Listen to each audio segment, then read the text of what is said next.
Right, hello my friends, welcome back to This Week on the Internet. Over the course of the last 7 days, Prime Energy hospitalises a child, Logan Paul reveals he has footage of aliens, we have fantastic news, and Hasbulla is in the can. Okay, so Logan Paul, aliens. Basically, about a week or so ago now, there was a fella called James Fox on the Joe Rogan podcast, and he said this. So Logan goes in there, and Chuck Clark's like, yeah, I've got the tape right here. And so he says, I'll give you $100,000 for it. And the guy says, no way. Logan Paul has got a button camera. Logan's like, well, let me see it at least. So Logan looks at it with his thing, and, oh, could you show it to me again? Gets another angle, and then he leaves. Is that not theft? Anyway, this week on Impulsive, Logan responded to the claim. You have the only video that proves that aliens exist, and you're sitting on it and you're not showing it to anybody. Why can't you show anybody this? I'll tell you why, Jeff.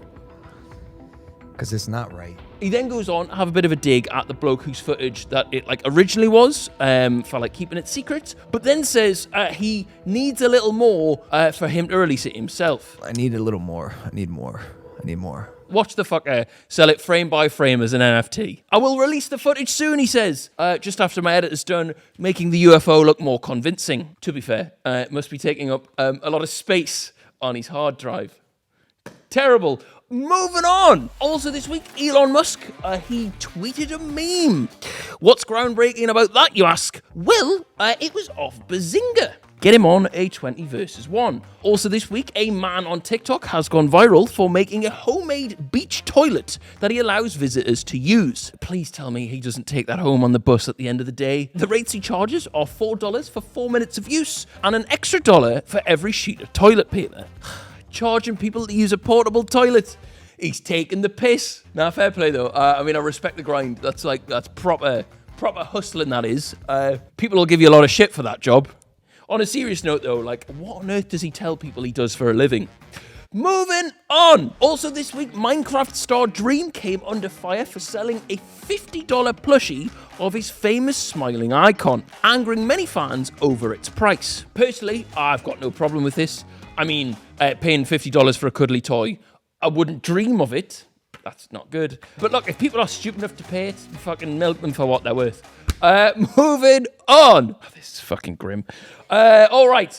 This is awful. This week, my friends, a Spanish influencer called Paula Gonu revealed that she ate her own knee cartilage following surgery.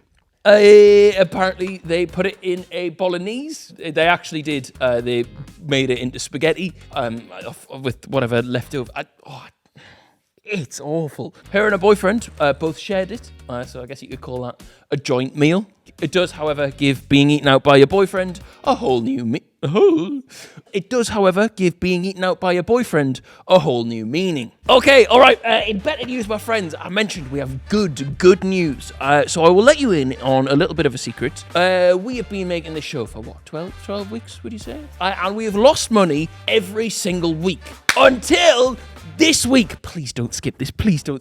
We've got a sponsor this week. Please support them so we can make this show bigger and better and do cool things. Don't fucking skip it. Please don't skip it. All right, my friends, support for This Week on the Internet is brought to you by Manscaped, the best in men's below-the-belt grooming. Their products are precision-engineered tools for your family jewels. Now, as a man with balls, I have had many mishaps with shavers in the past until I started using Manscaped. And now the Performance Package 4.0 has arrived, and oh Nelly, is it a game changer. Their 4th generation trimmer features a cutting-edge ceramic blade to reduce grooming accidents thanks to their advanced skin-safe technology. Trust me, lads, when I say this, your balls will thank you. Lads, it's time to take care of yourself, so head to manscaped.com and get 20% off and free worldwide shipping with the code TWATTY. Code TWATTY, please, code TWATTY. Love you all very much. Unlock your confidence and always use the right tools for the job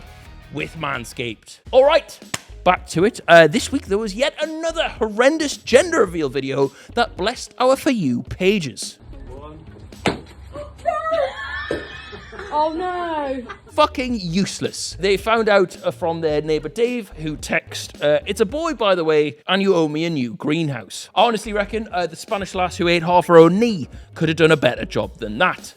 Moving on. This week, Oklahoma police officers rushed to the rescue of what they thought was a person in distress, only to later find out that the voice they thought was screaming in agony was the voice of a goat called Janice. The officers can be seen on body camera footage sprinting towards the sound of someone yelling for assistance in a field.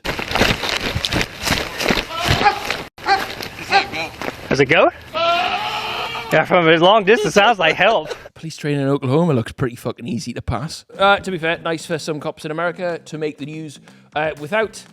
Oh, never mind. Anyway, the story is it turned out to be Janice the goat, or Janice the farmer's wife, as she prefers to be known. Also this week, a builder from Milford Haven won big on the lottery and celebrated his victory by buying all of his workmates a round of bacon rolls. He has certainly cemented his place as a legend on the site. It says here his name is Paul Bevins, he's 50, and he matched all 5 remaining numbers in the National Lottery Set for Life draw on March the 27th. Why the fuck's it in this week then? Sack the researchers. Anyway, he's going to receive 10 grand a month for the rest of the year. I mean, when it came down to the last number, he must have been bricking it, because he's a builder. Next up, a vegan has issued a last warning to their neighbour over a dispute about a barbecue and the smell of cooking meat. Now, like a good old bit of neighbourly beef, the conflict apparently started a few days ago when the vegan living near Perth, Australia, what the fuck's an Aussie doing complaining about barbecues? Sent a letter to their neighbour Kylie. Oh, this has got to be a fucking parody. Labelled, important message. Hello neighbour, could you please shut your side window when cooking please? My family are vegan and the smell of the meat you cook makes us feel sick and upset. We would appreciate your understanding. Thanks, Sarah, Wayne and kids. You just be grateful you don't live next to that knee woman, Sarah. Moving on, this one's pretty sick. A professor at the University of South Florida has broken a world record for living underwater without depressurization for 74 days. His name is Joseph, and he's been living in the same undersea lodge that Ryan Trahan visited about a year ago. And this lodge is at the bottom of a 30-foot deep lagoon in Key Largo in Florida. Joseph's research is all about discovering how the human body reacts under extreme pressure. If they'd studied Mikel Arteta's Arsenal side, they would have seen it makes people shit themselves. Terrible. Also this week, speaking about shitting yourself, a man who swapped loo roll for a special type of plant leaf has said it saved him fortunes. How big's his arsehole like? Robin Greenfield is 36 and he uses the leaf of a blue spur flower, which he says is the perfect size and texture for the job. Good job he's discovered this, mind. We've been papering over cracks for years now. That's good, because toilet paper and cracks is in your bumhole, and also the popular phrase papering over cracks. 10 out of 10, rate it in the comments. You have to explain it. Yeah, well, I'm just saying how good it is because there's so many layers. Presumably, he got into wiping his arse with leaves after a bloke at the beach tried to charge him $1 for some loo roll. Moving on! You should do moving on merch. Yeah. Yeah. Do you know, I actually put it to ChatGPT today, being like different ways. I think the message was like, I do an internet news show. How can I segue between the topics? And it said, next up. So next up, a couple is facing backlash. What they're facing backlash for, my friends, all over the internet after posting a video of them like taking ice cream out of a freezer, licking it, and putting it back in. I guess you could say their interests are pretty vanilla, but as if he just puts it like just straight back in. How dare he?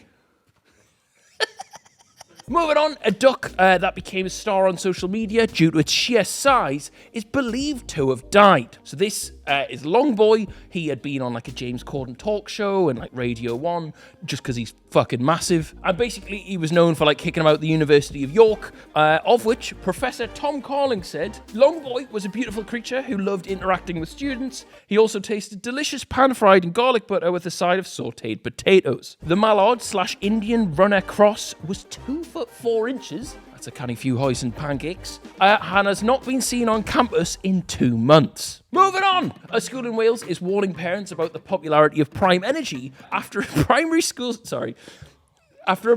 This is a serious story. After a primary school student had a cardiac episode after consuming the beverage. Fucking grow up. His dad also had a heart attack when he heard how much he paid for it. Sorry, right? Who was letting a year 5 have the equivalent of 2 Red Bulls? The kid, anyway, was hospitalized. Fucking embarrassing. And had to have his stomach pumped. The school issued a warning to parents shortly after hearing the news. This morning, a parent has reported that their child has had a cardiac episode over the weekend after drinking a Prime energy drink. Wait, well, they did it over the weekend. Why are they getting the school involved? The parent wanted us to share this as a reminder of the potential harmful effects. If he picked that up from Mo at Wakey Wines, I'm not sure it was the caffeine that caused the cardiac arrest. Oh! Live updates. As we're recording this, the result of the appeal for JJ's last fight is due to come out. It was a no contest. Yeah, fair enough. Moving on. Also this week, Hasbulla Magomedov has been arrested in Russia while celebrating his friend's wedding for a traffic violation. We have footage of it here. No, a kid, but here are some pictures. He was like just doing donuts. Apparently it's like culture over there. It's called unbridled fun. When someone gets married, you just go mental in cars or something and like shut a road down. I don't know. But apparently he could be facing a short sentence. Since the arrest, Hasbulla has came out and apologised and also said it wasn't him driving the car. Okay, thank you very much for watching. We will see you next Monday. Please like and subscribe and give us a big kiss on Spotify. Bye-bye.